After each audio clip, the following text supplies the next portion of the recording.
Hello everyone, welcome to my channel.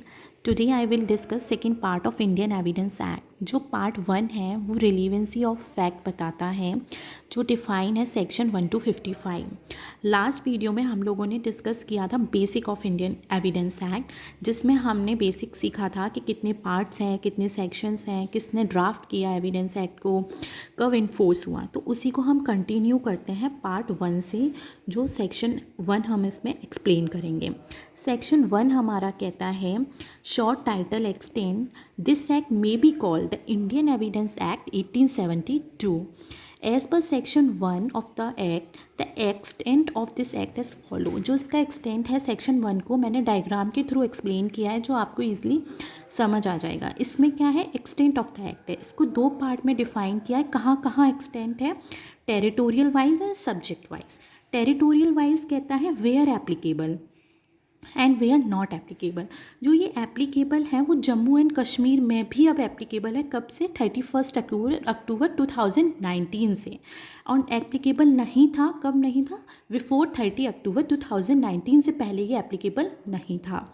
Subject wise में है on home applicable, किस पर एप्लीकेबल है, on all judicial proceeding before any court including court martial, इस पर भी है include. On whom not applicable, किस पर एप्लीकेबल नहीं है, जो है फर्स्ट है affidavit proceeding before arbitrators, army courts, navy act, army act, air force act, Indian navy discipline act. तो इन पर ये एप्लीकेबल नहीं है। तो आप अच्छे से इसको समझ सकते हैं कहाँ कहाँ ये एप्लीकेबल है, कहाँ कहाँ एप्लीकेबल नहीं है, और कब ऑन होम किसके लिए है और किस पर नहीं है, कब एक्सटेंड हुआ कब नहीं हुआ। तो ये डायग्राम आपको अच्छे से क्लियर कर सकता है। फर्दर हम सेकेंड इसका जो हमने इसका सेक्शन पढ़ा था वो इंटरप्रिटेशन क्लॉज था, जो रिपील है। सेक्शन 3 जो बात करता था वो कोर्ट्स, बेसिक पॉइंट्स थे जो हमने डिस्कस करे थे। नाउ सेक्शन 4 जो प्रिजम्पशन की बात करता है कि प्रिजम्पशन होता क्या है। प्रिजम्पशन 3 तरह का होता है, may presume, shall presume and conclusive proof. जो मे प्रेज्यूम है वो subject to the discretion of the court होता है, कोर्ट के ऊपर होता है कि कोर्ट इसको मान भी सकता है और नहीं मान सकता। मे प्रेज्यूम ऑलवेज रिबटेबल होता है। और शैल प्रेज्यूम भी होता है, लेकिन मे प्रेज्यूम ज़्यादा होता है। शैल प्रेज्यूम में कोर्ट मानता है 80% मानता है, लेकिन अगर कोई एविडेंस उसके सामने लाया जाए तो उस पर वो प्रेज्यूम भी कर सकता है।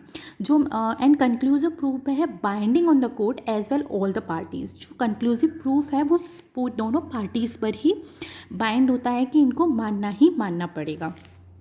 तो इन तीनों के लिए मैंने इलस्ट्रेशन लिखे हुए हैं किस किस सेक्शंस में ये है मे प्रेज्यूम।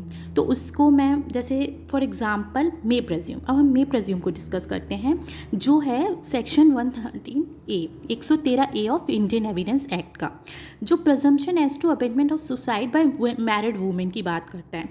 इसमें कहता है when the question is whether the commission of suicide by a women had been abet by her husband और relative of her husband and it showed that she had committed suicide within a period of 7 year of date of marriage। अगर उसने within a 7 year of date है, जो period 7 year है, उसके अंदर suicide abate किया है, तो कोर्ट में प्रज्यूम करेगा कि उसको जो है सच कोर्ट में भी प्रज्यूम कि her husband is subject to the cruelty.